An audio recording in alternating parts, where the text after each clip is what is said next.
आइए आइए आइए। Good afternoon sir. नमस्कार नमस्कार, बैठिए बैठिए। Thank you, sir. बैठिए बैठिए। आपका नाम है दीपक कुमार? Yes sir. ठीक है। आपकी उम्र क्या है दीपक? सर 23। 23 ईयर्स के हैं आप। बहुत बढ़िया। अटेम्प्ट कौन सा है ये? सर दूसरा। दूसरा अटेम्प्ट। गुड। बहुत कम उम्र में जो बच्चे यहाँ आते हैं, हमें लगता है कि उनको तो निश्चित रूप से प्रेफरेंस मिलनी चाहिए। अभी आपसे बात करके देखते हैं।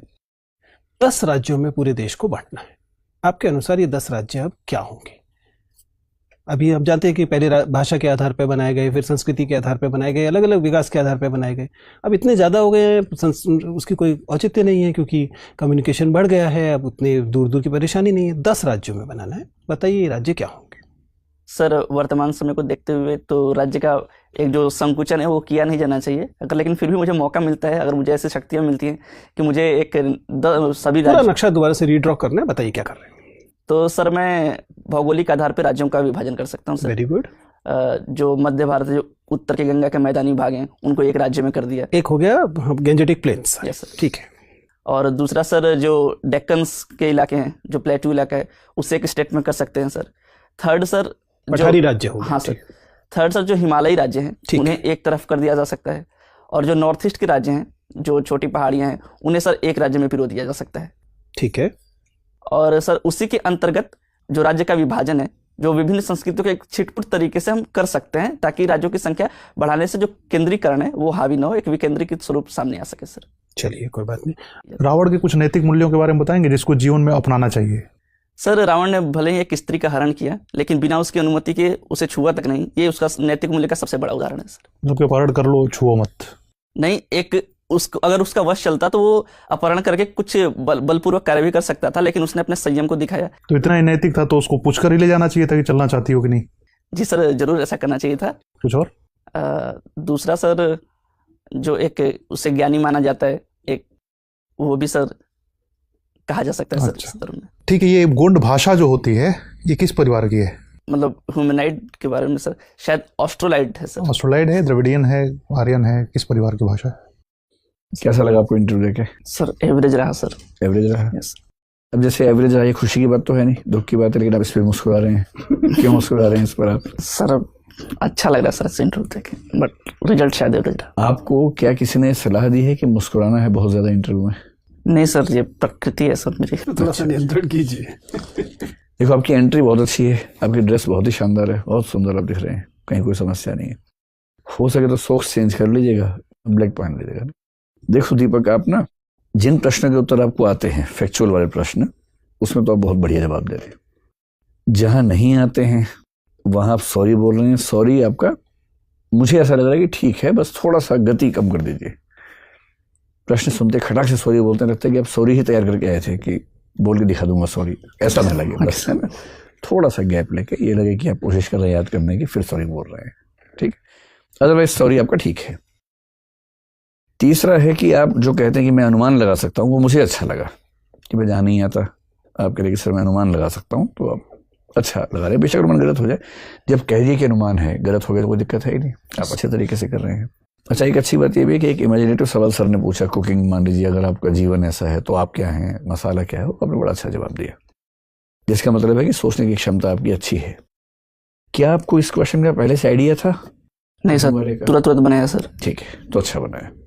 लेकिन अगर तुरंत बनाया आपने, तो फिर ये बताओ कि जब मैंने प्रकाश का इतिहास पूछा तो मुझे बार बार आपको ट्रैक पे लाना पड़ा कि मैं प्रकाश का इतिहास पूछ रहा हूँ, दीपक का धार्मिक पूजाओं का इतिहास नहीं पूछ रहा हूँ। ऐसा क्यों हो रहा था? सर आपको देख के एजिटेट हो गया था। तो ये कोई बात नहीं है, लेकिन गोटोल आपने अच्छा बताया, लेकिन गोटोल तो आपको पता होना चाहिए ना, उसमें तो सेक्सुअल एजुकेशन भी उसका पार्ट होता है। सर मुझे एक्चुअली याद नहीं था, मुझे लग रहा था कि होगा सेक्सुअल एजुकेशन, लेकिन पूर्ण नहीं था, इसलिए सर वो बोलते। अच्छा कोई बात नहीं, लेकिन अब क्योंकि उस टाइप से हैं और उस टाइप के बहुत यूनिक फीचर्स में एक ये है कि एस्ट्रोनॉमी है, तो पता होना चाहिए आपको उसके बारे में। अब एस्ट्रोनॉमी का जिक्र आने पर आपने कहा कि उसकी क्लॉक अलग तरीके से है और वो पृथ्वी की गति के अनुसार है, और पृथ्वी की गति कौन सी है आपको नहीं पता है। तो जब आप खुद एक विशेषता अपनी ट्राइब की बता रहे हैं तो उसमें आपको ठीक से पता होना चाहिए, पढ़ा होना चाहिए आपने ना। फिर ट्राइबल पॉलिसी ऑफ इंडिया जो है वो आपको पता होनी ही चाहिए, उससे बचने का स्कोप ही नहीं है। किसी भी एंथ्रोपोलॉजी की किताब को उठा लीजिए, इंडियन एंथ्रोपोलॉजी की, उसमें ट्राइबल पॉलिसी पे अच्छा चैप्टर मिल जाएगा, उसको ध्यान से पढ़ लीजिए।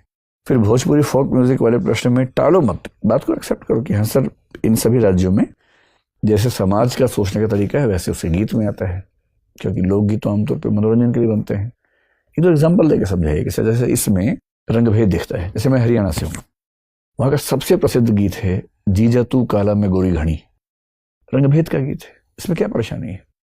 आपकी जो कल्चर है भोजपुरी लैंग्वेज में, उसमें ऐसे कई गीत होंगे जिसमें कहीं रंग भेद होगा, कहीं जाति भेद होगा, कहीं लिंग भेद तो भरा होगा, महिलाएं केवल सुंदर वस्तु के रूप में आती होंगी। तो ऐसे कुछ उदाहरण देके आप समझाइए अगर ऐसा कोई प्रश्न पूछा जाए ना।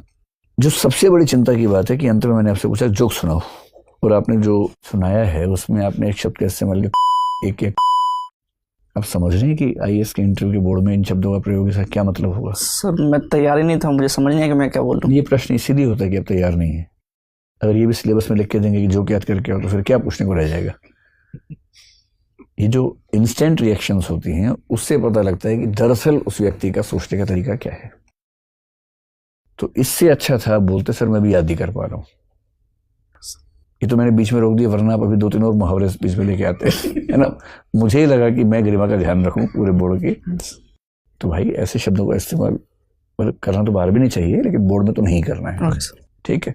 और पूरे इंटरव्यू का सार ये है, मुस्कुराओ कम। अब जैसे एकदम ठीक हो, जितना मुस्कुराना चाहिए वहां मुस्कुराओ जहां मुस्कुराने की बात हो, वरना क्या होता है कि चुभता है। क्योंकि आपसे सीरियस सवाल पूछ रहे हैं और आप सुनते हुए मुस्कुरा रहे हैं, तो ऐसा लगता है कि आप इस भाव से देख रहे हैं कि हाँ पूछ ले क्या पूछेगा, बहुत देखे तेरे जैसे मैंने, ये भाव आता है मन में। तो वहां मुस्कुराहट चुभती है, उससे बचिए। बाकी अच्छी बात है कि आपकी एज कम है, कॉन्फिडेंस आप में जबरदस्त है, देखते स्मार्ट हो। मेरा अनुमान है कि आपकी रेंज तो है बहुत शानदार। मुस्कुराओगे कम, डरोगे नहीं, इमेजिनेटिव किस्म के प्रश्नों पर अच्छा जवाब जरूर दोगे, भाषा ठीक रखोगे, तो प्रॉपर आईएएस से नीचे कुछ नहीं मिलेगा। आपके और आपके आईएएस बनने के बीच में एक ही व्यक्ति है बस, वो आप ही हैं। ठीक है, डरो मत। ये जोक यहाँ सुन लिया अच्छा हुआ ना, कल को वहां सुनते इसका पूरा पर्पस यही है ना कि यहाँ वो गलतियां पकड़ में आ जाए जो वहां नहीं होनी चाहिए। तो मेन काम मुस्कुराहट कम रखनी है, ऐसी भाषा का इस्तेमाल नहीं करना है। जो पूछें टू द पॉइंट वही बताइए, घूमिए मत दाएं बाएं।